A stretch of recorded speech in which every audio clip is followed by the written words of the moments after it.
Queridos alunos, boa noite.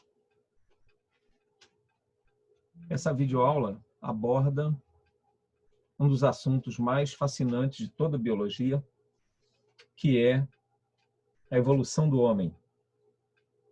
Como surgiu a espécie humana e como ela chegou até o estágio evolutivo atual. Nessa imagem aqui, a gente observa uma pesquisadora observando o chimpanzé. Na escala evolutiva, todos os seres vivos do planeta são parentes entre si. O que muda é o grau de parentesco. Só que, entre nós e o chimpanzé, é onde ocorre o maior grau de parentesco. O sistema cardiovascular, sistema respiratório, sistema nervoso, endócrino, reprodutor, é tudo muito semelhante. Para vocês terem uma ideia, o sangue, que tem uma proteína chamada hemoglobina, a nossa semelhança de hemoglobina entre nós e o chimpanzé é de mais de 90% entre os aminoácidos. Então, nós somos muito semelhantes a eles. E essa aula vai mostrar como, a partir do ancestral comum entre nós e eles, chegamos ao estágio atual. Aqui eu tenho uma sequência geológica, como didaticamente a gente pode dividir as eras geológicas do planeta. A mais antiga que está aqui é o Cambriano. É o período Cambriano na era Paleozoica, datado de mais ou menos 540 milhões de anos atrás, que foi quando surgiram os seres pluricelulares. Mais atrás aqui, mais antigo do que isso, nós temos a origem dos primeiros seres vivos no pré-cambriano, aproximadamente 3 bilhões de anos atrás, e a origem do nosso planeta, que data de mais ou menos 4,5 bilhões de anos atrás. É que nessa imagem aqui eu estou começando com o Cambriano, que é o surgimento dos seres pluricelulares. Repare que os peixes surgem há 443 milhões de anos atrás, que são os animais vertebrados mais antigos. Os artrópodos terrestres, os insetos terrestres, começam a surgir há 417 milhões de anos atrás. Os primeiros répteis, há 354 milhões de anos atrás. Quando os mamíferos surgiram, os primeiros mamíferos, foi junto com os primeiros dinossauros, há 248 milhões de anos atrás. Quando os dinossauros desapareceram há 65 milhões de anos atrás, na grande extinção por conta da queda de um asteroide, os mamíferos daí para frente tiveram um avanço evolutivo muito grande. E nós, humanos, espécie atual, Homo sapiens sapiens, datamos de mais ou menos entre 70 e 100 mil anos atrás. Aqui eu tenho uma imagem que mostra que o nosso planeta, geologicamente, há cerca de 250 milhões de anos atrás, era uma placa única, era uma peça única. Os continentes eram todos juntos, chamados de Pangeia. E aí houve uma ruptura, graças ao movimento do magma no interior da Terra. O manto terrestre é formado por pedra derretida, que se movimenta lentamente, formando correntes de convecção, que provocou rachaduras nessa placa gigantesca, que era a Pangeia, formando as placas tectônicas, que se movimentam até hoje. Nosso planeta é dinâmico. Pois bem, se eu comparar aqui a América do Sul com a África, tinha um animal aqui, quando a América do Sul era junto com a África, tinha um animal que, com a separação, já foi encontrado fóssil dele na África e na América do Sul, que deu origem ao jacaré aqui e ao crocodilo na África do Sul. Então, o ancestral era o mesmo. Isso aconteceu em várias regiões do planeta. Tá? Reparem a Austrália, que é um continente muito isolado. É uma região, é uma ilha, uma grande ilha no continente asiático. É uma ilha continental, de tão grande que ela é. Os animais e vegetais que evoluíram ali, eles tiveram caminhos diferentes de outros seres de outros lugares. Por exemplo, o canguru só tem lá, né? É nativo daquela região. E algumas plantas também, outros animais também.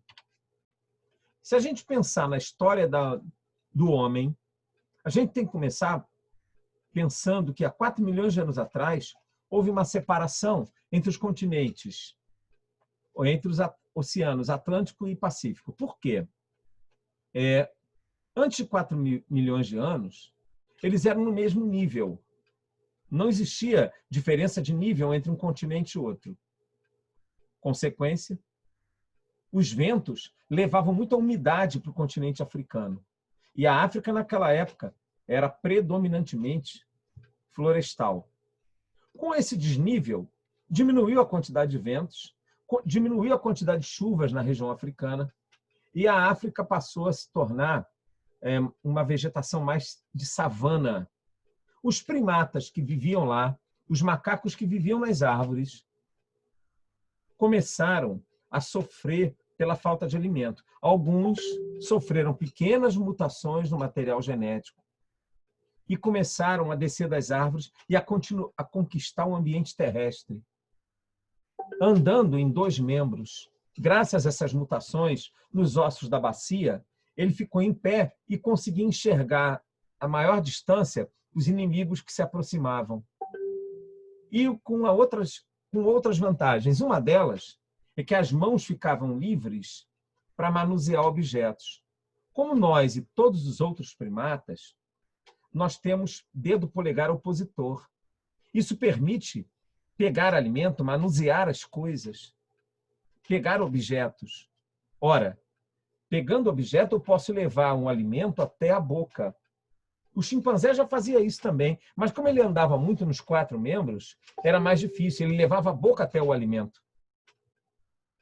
Ele faz isso até hoje. Você repare, comparando a nossa alimentação com a do cachorro. O cachorro, ele precisa levar a boca até o alimento. Nós trazemos o alimento para a boca com a ajuda das mãos. Se o homem primitivo conseguiu trazer o alimento até a boca, então a boca não precisava ser tão grande. A mandíbula começou a diminuir. Se a mandíbula diminuiu com a postura ereta, permitiu um crescimento da massa encefálica do crânio para cima.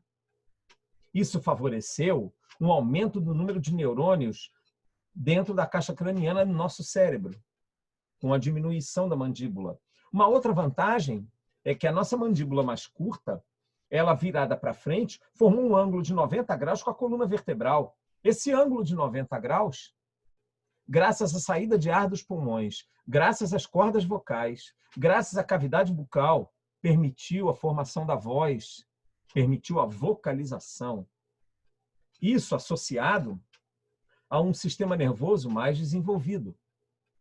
Agora, essa postura ereta, essas vantagens trouxeram uma desvantagem. Como sair uma criança da barriga da mãe com uma cabeça tão grande? Então, o que a natureza criou? Um fenômeno chamado de neotenia. Vamos fazer esse filhote nascer antes. Então, nós nascemos de 9 meses. Mas isso é biológico, evolutivamente falando, quase prematuro. Por quê? A gente nasce com a cabeça mole, a gente nasce sem capacidade para andar, os nossos ossos são moles, nós não temos uma resistência nem muscular nem óssea. Consequência, se você comparar um bebê quando nasce com um filhote de cavalo, 1 hora depois que o filhote de cavalo nasce, ele já sai andando procurando a mãe para mamar. O filhote de ser humano só vai andar depois de 1 ano. E por que acontece isso? Que tendo um sistema nervoso muito sofisticado, mesmo nascendo um pouquinho antes, a gente consegue cuidar bem desse filhote. Então, o filho do ser humano precisa de um cuidado muito intenso no início, para ele poder desenvolver toda a habilidade neurológica que ele tem. O nosso sistema nervoso é tão sofisticado que nós temos muitas dobras dentro do cérebro, chamadas de circunvoluções, que permitem uma conexão maior entre os neurônios. Nós temos mais de 100 bilhões de neurônios no nosso cérebro, enquanto que um um inseto tem em torno de 2 bilhões de neurônios apenas. Então, nós temos muito mais conexões, muito mais neurônios, e o nosso cérebro, a parte mais nova dele é a parte mais externa, é o chamado córtex cerebral. Na região da frente, nós temos uma região chamada de telencéfalo. É aqui que localiza-se a memória, o raciocínio, a inteligência, a linguagem. Então, nós conseguimos vocalizar melhor, nós conseguimos diminuir a mandíbula, aumentar o telencéfalo, aumentar a caixa craniana, e com isso nós conseguimos uma inteligência muito acima da média. Tá? Graças a essa linguagem, as palavras que criamos, criamos também, além do mundo natural, um mundo cultural. A cultura torna o homem mais inovador e transformador. Nossa espécie atual, Homo sapiens sapiens, surgiu entre 70 e 100 mil anos atrás. Aqui eu tenho como mostrar esse caminho. Repare, o crânio do chimpanzé é mais achatado, menor, a mandíbula maior, né?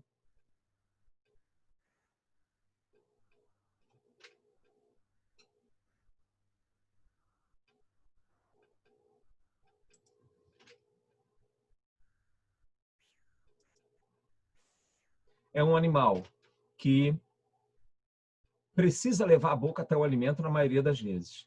Nós, com a postura bípede, nosso telencéfalo aumentou muito, nosso córtex cerebral aumentou muito, nossa caixa craniana aumentou mais para o alto, a nossa mandíbula diminuiu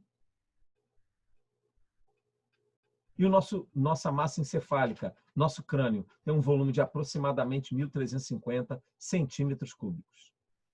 Ok? Isso favoreceu demais o raciocínio e a linguagem. Aqui eu tenho uma imagem que mostra um dos ancestrais humanos que os hominídeos que viveram na África, os mais antigos, principalmente na região da Etiópia, eram chamados de australopitecos, que traduzindo significa macacos do sul. É uma palavra com uma junção de uma palavra latina e uma palavra grega. E o mais famoso deles foi esse aqui, a Lucy. Lucy foi encontrado um esqueleto com poucos ossos, datado de mais ou menos 3,2 milhões de anos atrás. Esse esqueleto foi encontrado em 1974. O pesquisador que encontrou estava escutando uma música dos Beatles chamada Lucy, the Sky and the Diamonds. E como era um esqueleto de uma fêmea, ele deu o nome de Lucy, um apelido apenas, um nome popular. Não é o hominídeo mais antigo.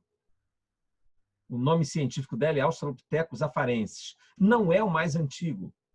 Nós temos datado de 4,5 milhões de anos o Australopithecus ramidos. Tem outros mais antigos do que eles, que já foram encontrados. Mas ela é, sem dúvida, a mais famosa. Aqui eu tenho um outro Australopithecus, chamado de africanos, e do lado dele, o crânio de um chimpanzé. Aqui eu tenho uma reconstituição desse crânio do Australopithecus africanos. Na letra C aqui, eu tenho o crânio de um outro Australopithecus, chamado Australopithecus robustus, também conhecido como Paranthropus robustus. Tá? São todos pré-históricos, são todos datados de 2,5 milhões de anos, quase 3 milhões de anos. Até que, aqui tem outra reconstituição do Australopithecus robustus, como devia ser a fisionomia dele e como ele devia viver no ambiente das savanas africanas. Até que, há mais ou menos 3 milhões de anos atrás, também na mesma região, onde vivia já o robustus, surgiu um hominídeo que pegava pedra, batia uma pedra na outra para fazer uma lança, para fazer uma lâmina de pedra. Ele amarrava essas pedras em ossos de animais mortos, como se fossem ferramentas. Os cientistas deram a ele o nome de homem habilidoso, que em latim é homo habilis. Tá? É o homem da pedra lascada. O volume cerebral dele já era um pouco maior, com 650 centímetros cúbicos. E em seguida surge o Homo erectus. Esse aqui conquistou o mundo todo. Esse saiu da África, conquistou a Europa, conquistou a Ásia. Como? Acredita-se que ele tenha sido o primeiro a andar totalmente em pé. Ele era alto, com mais de 1,70 m de altura, e ele tinha uma massa encefálica de quase 1.000 centímetros cúbicos, e ele conseguiu, provavelmente, dominar o fogo.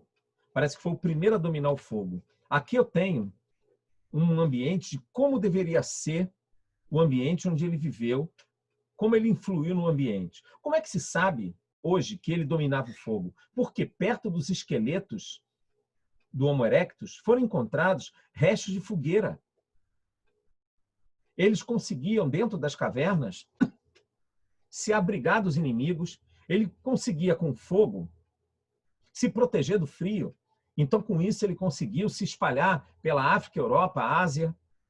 Ele conseguia fazer, como ele já tinha uma massa encefálica bem desenvolvida, que ele também fazia ferramentas, ele conseguiu fazer abrigos para ele e para o grupo dele. Tá? Então, esse aqui foi o hominídeo que ocupou muito tempo no planeta.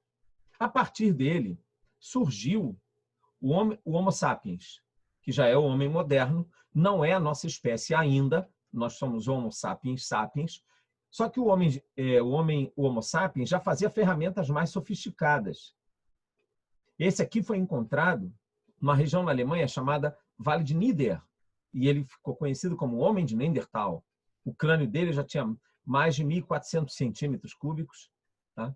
Muito inteligente, 1,60 m de altura, e tinha uma ferramenta que não está sendo mostrada aqui, que era uma espécie de lança que ele conseguia uma vareta pequena e arremessava à distância.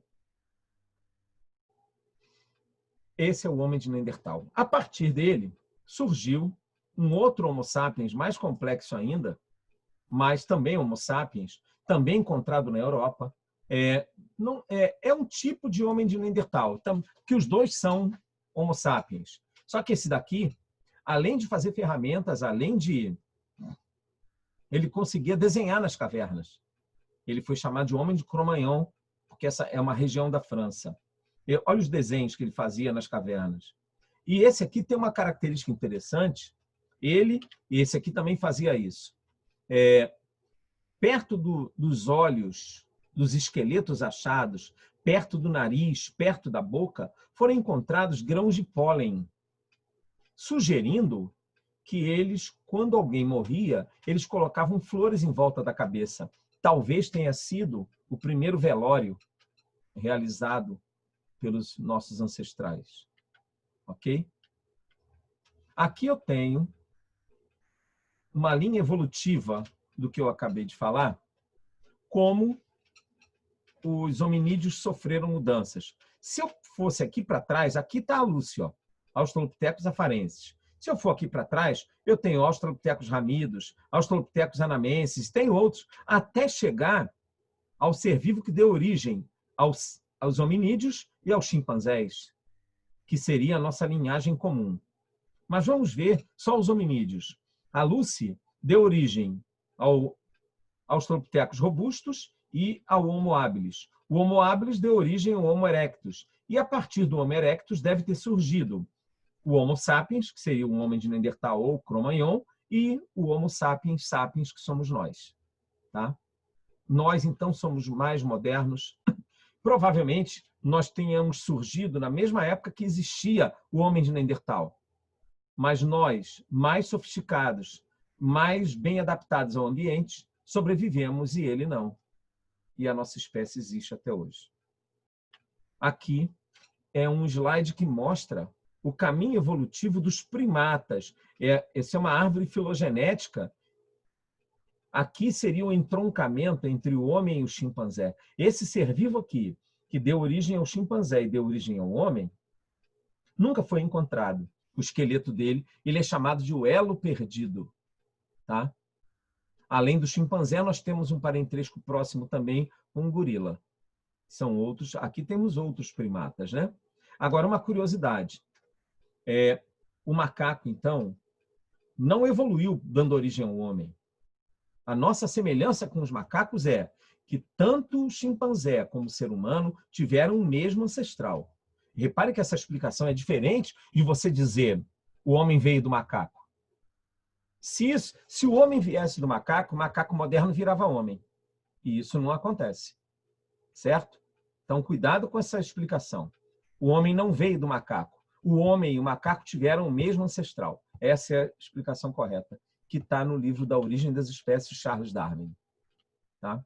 Aqui é uma imagem que mostra esse caminho com a atrofia da mandíbula e permitindo o crescimento da caixa craniana. Repare os australopitecos, o Homo habilis, Homo erectus, Homo sapiens neandertal e o Homo sapiens sapiens. Por último, eu queria mostrar para vocês que existe um conceito que ainda é usado erradamente, que é raça humana. Na espécie humana não existem raças. A palavra raça não pode ser aplicada para ser humano. Por quê? Uma pessoa que nasceu no Japão, outra que nasceu na Austrália, outra que nasceu no norte da Amazônia, outra que nasceu na África, são de etnias diferentes. Elas não são de raças diferentes. Não existe a palavra raça em biologia. A palavra raça, ela tem um cunho social. Esse termo raça é uma construção social, que justamente acaba dando margem para o racismo. O que é o racismo? É uma forma de discriminar quem eu acho que seja diferente e inferior a mim. E isso é um erro biológico, que nós não temos raças na espécie humana. Todos nós somos Homo sapiens sapiens. Ok? Queridos, eu espero que vocês tenham entendido tudo. Eu vou postar essa aula em breve. Eu espero que vocês revejam, assistam novamente para entender melhor. Estou torcendo para que todos vocês estejam com boa saúde, assim como os familiares de vocês. E vamos continuar nossas aulas por aqui. E eu estou morrendo de saudade das nossas aulas presenciais. Um grande beijo no coração de todos.